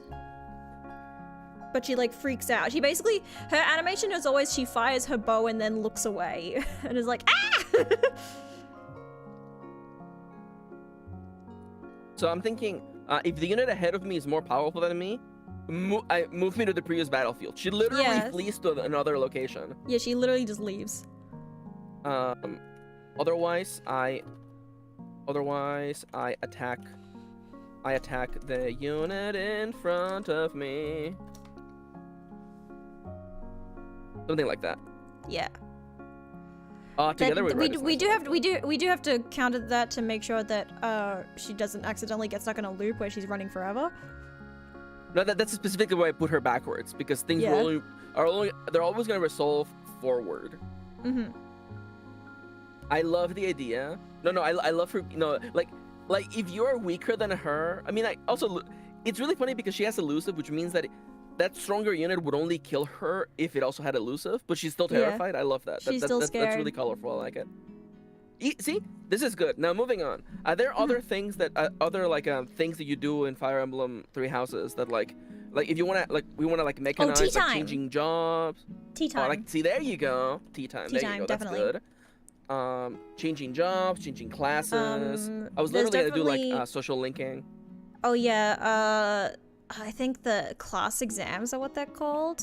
Oh, there you go. There you go. That's good. That could upgrade a card. Okay. Essentially, or like give them a higher upgrade a card question mark. I think it would probably class exam just give them more strength or something. Yeah. Oh, this could just be an up. Yeah, this is just equip. Yeah, just equip. Oh. Yeah. To gain power. How many cards did you want per orange typically? However many we want. So I will answer Dallas' question with the way that I was picturing in my head. Okay, I think that if you're making like an easy peasy lemon squeezy like playset, I will say like a maximum of 20 cards. Even less if we're calling it a promo. But for this one specifically, like there's a lot of cards to draw from. There's gonna be at least like 40 people. Mm-hmm. There's on my Tomodachi Life so- Island there are 40 characters. So I want you to imagine, and that includes of course Actually, I think it's the new 42. the Warriors characters too, right? By the way. Not yet. Okay, so that's something else to think about. But I want you to, instead of imagine the number of cards, imagine the pie chart and how, like, I'm going to say 70% of the cards should be units, 10% should be fields, and 20% should be skills. Yeah, that sounds good. So just like Smash Brothers, there you go. Just like Smash Bros. But definitely, I'm going to put it here, by the way. 70% of the cards should be, like, units. 10% should be fields, and then 20% should be skills. Yep. I think that's a good balance. We can yeah. finagle these numbers, but definitely I would hate someone to open a hand full of skills, but it's unlikely with the 70% chance. Yeah. So I think we should actually maybe even break this further down into houses. What's the Edelgard house? Black Eagles. Okay, perfect. What's the Dimitri house? Oh, it's something wolves, right? Blue Lions. Shows what the fuck I know. Golden Deer. Goldern. Where's Bernadetta, by the way? She is Black Eagles with Edelgard. Okay, I got it. Move her over I'm there. just gonna copy paste her. And then I guess we have other, I guess Misk. Yeah, I think Misk. Um, There's also Knights of Saros and Ashen Wolves. Who are the Ashen Wolves? Ashen is it Wolves the are the DLC? DLC. They're the DLC house, yeah. Okay. Value curve should be Oh, Constance established would be a really eventually good after card. Constance would be really interesting because she has a whole thing going on. Actually, I make her Church of Saros. I will say that like the Ashen Wolves, I absolutely see as them being again, we're not making factions here. We're just breaking the mountain down into like smaller categories, and definitely I guess we can have the Church of Saros. It's fine. Well, because Rhea needs to be here. But I feel like she would be Misk just like Byleth, but it's fine. Because I feel like all these cards are gonna share the same actual background Yeah. of it being whatever the hell this Fire Emblem land is called. Fardland? Is that actually what it's called? Yes. Well, there you go.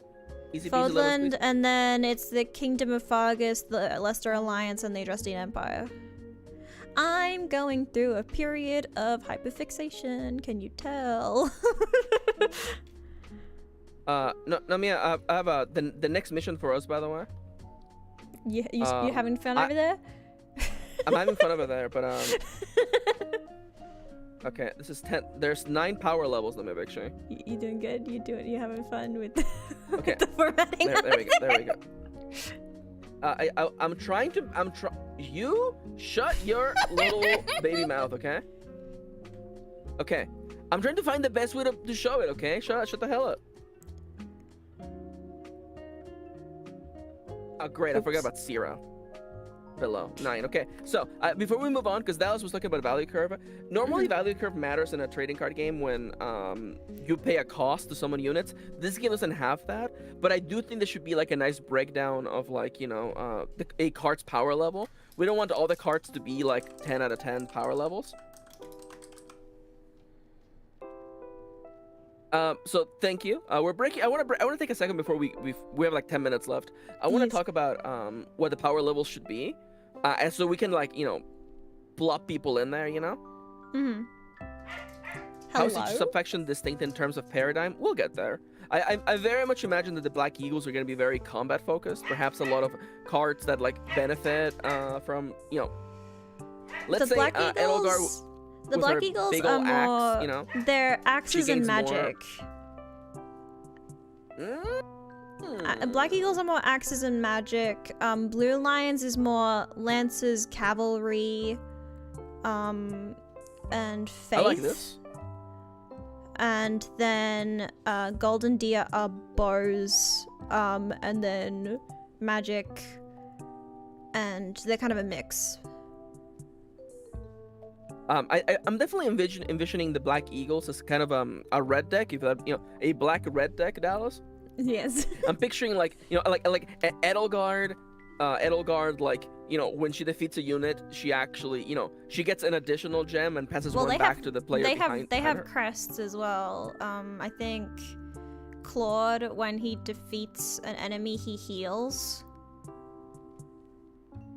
Because that's the crest of Yeah, I'm gonna Regan. write that down. That's actually good. Heal on defeated foe. We'll get to what this means. Yeah. Blue lions ironically white. Isn't that fun? That's pretty funny, isn't it? They're white. Magic the Gathering translation. Yep. They would have a Swords to Plowshares kind of move, wouldn't they? I'm gonna write that down. Some sort of fucking.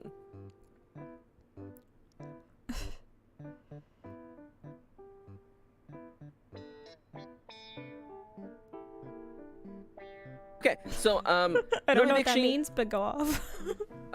Don't worry about it. It's Magic the Gathering bullshit. That's all it is. Nomia, so we all agree that a power level of 9 is Immaculate One / like God tier. This is like That's and Big Dragon. That's Big Dragon. I want to make it very clear, by the way, that like these are not like incremental. They're like magnitudes of earthquakes. They're like incredibly bigger than one another. It isn't just that 9 is 1 more than 8. 9 is like 1,000 times more than 8 or something. I think 9 should also be for characters like Homura, who I said would be a 9, because she doesn't do damage based on her power. So like I think setup the guys only- might also be higher power level. The they're only just issue hard that I to take have with out. that, the only issue that I have with that is that like it seems like it would be really hard to defeat Homura, because when doing a check to defeat her, it's yeah. against her power level. So Oh, although yeah. thematically speaking, she's pretty tough to defeat with her She is pretty whole tough. power. So stuff to consider. I want to leave us some She also room, does literally become a god. Her and Midoriya become gods. So what do you think of Zero? Is Zero just literally baby? Zero is Infant. coughing baby. Passive? Coughing baby? You say coughing baby? Yeah, it's a coughing baby. Do you want to explain why, or is this just an Australian? It's the meme of coughing baby versus nuclear bomb. Nomia, I am not chronically You're not online. familiar with Dallas this is- meme? 3 seems like average. I actually think I think either 3 or 4 are average. Um, 4 or 5 should be average, shouldn't they? no. Nomia Victory. Oh yeah, Remember, because these are not incremental, yeah, okay, they're not incremental. exponential. Yeah. And there's also there's an ongoing bit in that people make fun of in Magic the Gathering, where like the most Hydrogen bomb usual missile cover, baby. Thank you, unit GP. is has 1 power, 1 toughness. So you're telling me that like this 1/1 pig would fight a 1/1 soldier and they would both defeat each other? Are you? You are ever you seen a telling me pig this before? Pig, You ever seen a pig before? a Strong. pig, not a wild boar, no Mivix, okay? No, pigs and are it gets strong. worse. I've It seen can be pigs like a before. one- They're big. They're huge. But what I mean is that like because 1 is the smallest number that you could ever be in Magic the Gathering, there's some missing power level here where like, well, I guess a 1/1 human and a 1/1 pig and a 1/1 zombie, you guys are all in the same power level. I think 1 is a okay, decently wait. sized pig. It's coughing baby or what? Small animal? Small hand-sized creature? Hand-sized creature, just a little guy. Just a little, so rats are 0. We all agree a rat is 0, right? Rats. I think a regular person, a regular real-life rat, I don't think would struggle here. Medium-sized pig. A medium-sized Please, pig. Where is pig? Please put pig. pig. Thank you. There you go. Because pigs are kind of strong, but they're not like predators. So I think they're a good reference for a 1. Okay. So is this just human? Human is a 2? Human, untrained human. Regular Joe, average Joe. Regular Joe. And then is 3 apex predator? Apex predator, I think 3 Wolfie, Wolf Click, Wolf, Pokemon bear, shark. And then is 4 like, combat trained human? Yeah. And here's where things get fucking silly, okay? Silly Because trained my question human. is what was that? Well, hang on. Can a combat trained human beat a bear? Okay, so my question is, I think that within this setup, a lot of the Fire Emblem Three Houses units will be a 4. I think they could defeat a bear. Maybe not Bernadette. Okay, yeah, they Bernadetta, could. but- A guy with gun, I think, could defeat a bear. Combat trained human with gun, I think. Or just human with gun. Honestly, I think human with gun kind of feels like a 4. Okay. Soldier. Literally, this is wolf.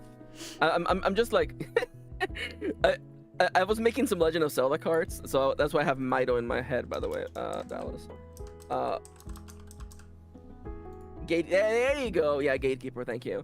So my question is, between 5 and 8, where is, and hear me out, where does someone like Link fit in, and where does someone like Ganon fit in? Because I think that if you're looking at power level wise, Ganon will always defeat Link, but it's because Link has inherent effects within him. He has effects, and he has skills, and he has items, one might say. Mm-hmm. And you say you have never played Smash Brothers. I haven't. I actually have. I played it for I think 3 minutes, and I got confused. Like Ganon is an 8. I was thinking Ganon could. I was thinking like the big bad guy could be an 8, because that to me feels right. Big bad guy monster. I do think the Immaculate one could defeat Ganon, probably, maybe. Definitely, for sure. I mean, one could argue that the Immaculate one / the God tier, that those are actually like, if the Hyrule goddesses actually did something, it would be, that would be them. I mean, Immaculate one, spoilers. The game's been out for years. Get your shit together if you wanted to play it. That's Rhea. Rhea when she turned into a big dragon. Lavos is 100% a 9. Thank you. Lavos is a 9. Lavos is a 9. 100%. So big bad guy monster. Well, actually, Rhea would probably because- be Rhea would probably be an 8 then. If we're going Lavos as Right. 9, then Rhea would probably be here. But it would be Rhea Immaculate Form. Yeah, Immaculate Form. Yeah. Because literally, like the god tier, it would also be Perfect Cell, by the way, Perfect Cell. Yeah. from Dragon Yeah, Ball. Rhea's probably below. Rhea's below that. Like essentially, She's just I a feel big like I have to dragon. add She's a another godlike column. dragon, It's but like she is just a dragon. It's like number 9 is a threat to the entire planet. Yeah. Easily a threat to the entire planet.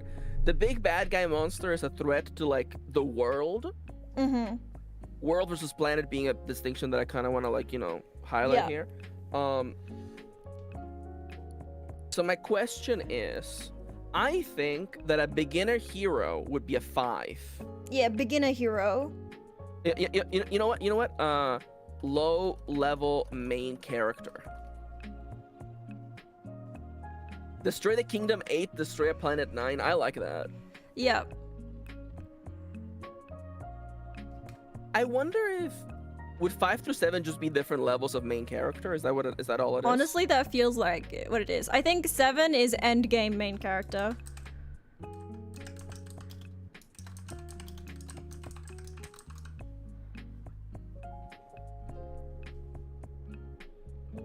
That feels right. This feels right.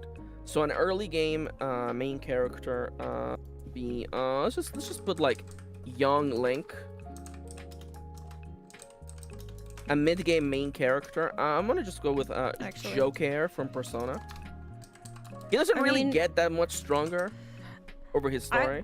I will Bios with green say, hair, according to 100%. Power Scaling and Versus Battles wiki, Joker's like a 1A god tier character. And when you read all the description of why, it is like, oh my god, actually Joker is like a god of among men. It's Okay, crazy. okay. Okay. How is this edit for you? There we go, that's better. That's better. Yeah. Yeah, Joker is literally like here. Okay. All right. Okay. Yeah. No, if we're going off Power Scaling, then Joker's literally here, but I think if in our game, I think Joker would be here. I would say a 7, and then the final bad guy of although the final bad guy. No, and you know what? I take it back. Joker is definitely an 8. Joker's an 8 for sure. Joker's an 8. Because the bad guy of the antagonist of Persona 5 is definitely God. a 9. I think that the main character of every SMT game always ends up being at an 8. I think. They always defeat God.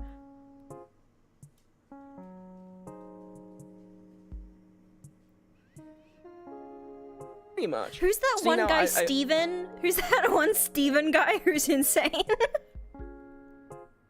Excuse me. Oh, you mean you mean the guy who created the demon summoning program? I wouldn't say he's. I don't know what memes you've heard. He's just chill and very good and nothing bad he's ever He's done. just a guy in a wheelchair. He couldn't harm anyone. Megas is a 7 as a boss. It's you know what actually, endgame main character or boss energy. How does Subway Slammer How does rank the on this? Subway Where Slammer is rank Pizza on Rat? this? Where is hang on, where is Pizza Rat would definitely defeat an untrained human, so definitely a 3, I think. Pizza Rat? I mean, it clearly defeated a human and stole its pizza, so it has evidence of defeating a human before. We do I also need like that slime. Yeah. DQ slime is definitely not a 5. DQ slime, it might be a 1. DQ slime is here. DQ slime goes there. Yeah. I also, by the way, I'm taking it back. A goblin should actually be a 2. Actually, Yeah. a goblin could defeat a DQ slime. DQ slime would not defeat a goblin. I have bad. I news for like you. how we have yet to decide whether we're doing commas between things or line breaks. I like that we're really alternating. Yeah. This isn't no. this isn't a slight at either of us. We're both doing it. DQ slime is just there to smile and wiggle. He Jiggle. does. He does Dicky wiggle. Slime, He wiggles. who will he be a goes, card. "Hey." He will be a card. Of course I he'll be keep- I here. picture- Obviously he's here. I picture him. He has an action that doesn't damage or do anything. It's just like Where's kind Lucy? of like a. Oh, wait. I didn't tell you.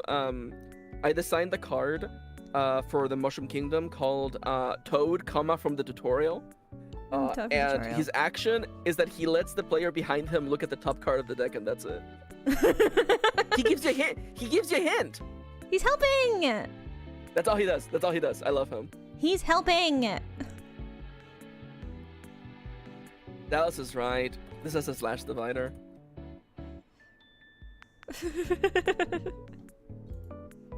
A mid-boss energy would actually be Aussie. Aussie from Chrono Trigger. Krotnar. I love Krotnar. It's a 6, Krotnar. which gets... Lucy's a 6. I think Lucy's probably... Because I think... If we're talking lore-wise... I, Nomia, Vixie, am probably... a god tier. Yeah, you would say Because- that. You would fucking say I'm that. You would literally an fucking say that. interdimensional being! You can't touch me! You can't perceive me! That's my whole lore! And Lucy's even higher than me! If anybody is wondering, I don't think I'm an early game main character. I'm probably a mid game main character. Like, give me a 6. I'll be a 6. I'll live with a 6, honestly. Thematically, I think 6 also. Thematically, I'm 6, but if you were going to the power scaling wiki, I think they would put me in 9. Everyone, power stop watching scale- the stream. You can't see Nomi. It's true. By the way, the have you all power done your scaling gachas for wiki the would day, by put the me way? in a 9, but I think thematically in a video game, I would be a mid boss probably with Maxi. And Lucy would probably be there too. Nomia, real quick. Yes. Which of the 3 house leaders is the strongest go?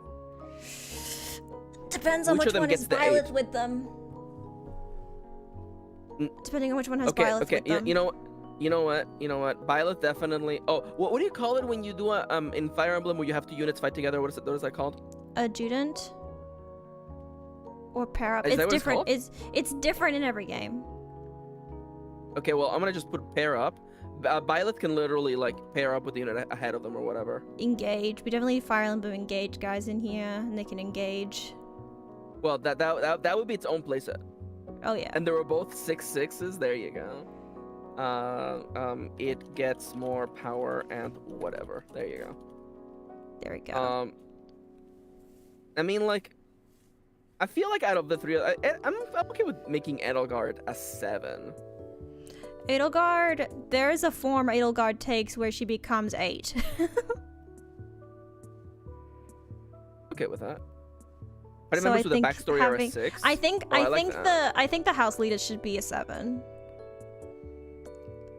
Again, we can vary stuff around. Like I like the idea that like Edelgard is an 8, but Yeah. we'll worry about that later. Nomia Vixie, we're already overtime today. Yes, we gotta go. What's Bum. quote 255 leads Nomia to the wrong place, or are royal we stupid? You trying to blame me for That- your that- own mishaps? That's a Dark Souls. I can tell. That's from the Dark Souls times. Probably, yeah. Oh, there are so many hero relics in Fire Emblem 3 Houses. There are so many items. I will say, so Nomia, your homework is to just keep adding things to this list. Don't worry Alright. about effects. Just add things. Just add And then maybe guys. next stream, Add all just the add guys. guys. And maybe in between now and the next stream, maybe I will, come in here and add some ideas. Maybe you'll add some ideas, and then we'll just I will make a spreadsheet. Look at that. A The spreadsheet. Royal or Northern Lion we. There you go. I'll do and conditional we'll, formatting to make it We'll really make more crazy. cards. We'll make more cards. Hooray! Maybe I'll make a template so we can actually make I real think ass cards. a template would definitely hit. Because the thing that gets me is that like this is gonna be this and whatever the hell I make for the Smash playset will be enough to start playtesting. Yeah. I think, hang on. Do I still have my asset for tabletop sim? Do I still have? I do. I have, this is what, hang on, can I just show it? This is what the first deck looks like. This is the old deck. But this is what the cards look like in a sheet. So you can see next to the stream. This is literally how you format tabletop sim decks. It's like this. Yeah, there's also apparently the tabletop sim devs literally bundle a tool where you can just upload each card individually and it exports the whole thing. It does do that also. Yeah. It's neato. It's pretty sick. Yeah, and then we can worry about things like scripting, because I would definitely love, like, you know, press a button to have things dealt to you or whatever. But we can. That's much later. But Nomia, your homework is to just fill this up with Fire Emblem bullshit that I don't know, because I haven't even beaten the game. Oh, I did do the cloud Maxie route, so there's people that I know. Nomia, do your special interest more. Make spreadsheets about your special interest, please. And I'm like, oh no. That's oh right, no, fellas. how could I ever? Right. No worries, Dallas. Thank you for joining us today, and thank you to the rest of chat for joining us today, especially all of our lurkers. Thank you. This is really fun. And again, you know, playtesting will let us know if what we've made actually works, or, you know, because I think the frustration of not controlling units is gonna be pretty fun. We can always move stuff around. We could make it more super auto pets, where everyone has units in front of them and then they do things. Yeah. The player to the left instead. We can always work. We can reformat this as we go. But for now, Nomia, we're gonna make a bunch of Fire Emblem and Smash Brothers characters, and then we'll move on from there. Yes. Hooray. So we're currently working. I'll work on Fire Emblem deck. You work on a Smash deck, and we'll reconvene. Reconvene with our decks. You want to touch decks together? Excuse me? What? My wife's What in did the I room. say that? What did I say that? Nightbot. Why am I talking about feet in my own streams? Anyways, thank you so much for coming. Remember to like, comment, and subscribe. Hashtag Nomia to 1K. If you want to support me even more so, you can support me by joining memberships. Members get badges and emotes and exclusive streams once a month where we play video games together. It's pretty neat. No, that's why Maxie was quiet briefly. We'll be streaming tomorrow. We're doing Finemo, Wedding Finemo in Umusume. And then on Sunday, we're playing Paralives together. I've already been playing Paralives for like 12 hours. But we'll play it together. And I'll show you my guys. And I think I'm gonna make a Nomia para. A self-para. Or whatever we're calling them. Instead of self-sim. Because we'll see what happens. Maxie, do you have anything to say? Do they call their Blue Sky account parasocial? I'm just wondering. But Tush. Hey fellas. Quick little update. Maxie, where have you been? Loka, where have you been? I'm going through my vision journey. But Tush. My eyes have been a little bit silly. I posted about it on my stoat. But if you want to follow me and continue to be updated, I'll be now that we're actually making this damn thing. I'm actually gonna show. I'm gonna show cards on my social media that I'm developing. As I get ready to return, I will be going back to stream. In fact, I'm already tired of this little model. I'm already preparing to do my new model reveal and all that stuff. It's coming up. Just have patience. A lot of stuff is happening, and I'm doing the thing I've never done. I'm taking time for myself and I'm not rushing. So be happy for me. And look forward to more card stuff. All the cards. All the cards in the world. More cards. More cards. More cards. Endless cards. They'll keep happening. Also, I should start hinting at towards the fact that it's nearly my birthday. It's like a few weeks away. Yeah. 2 weeks away. Everyone You know what what would be great for your birthday? What? If people got you to 1K subscribers for your birthday. Wouldn't that be so cool? That would be so Everyone cool subscribe. and epic. Tell your friends about how cool I am. Anyway, thank you so much for coming. Is that everything we want to say, Maxie? That's it. Alright, then thank you so much for coming. I will see you soon. Otsunawa! Bye! Bye-bye. And thank you to my $3 Plus members, Dallas and Izar Leaf. See you, bye!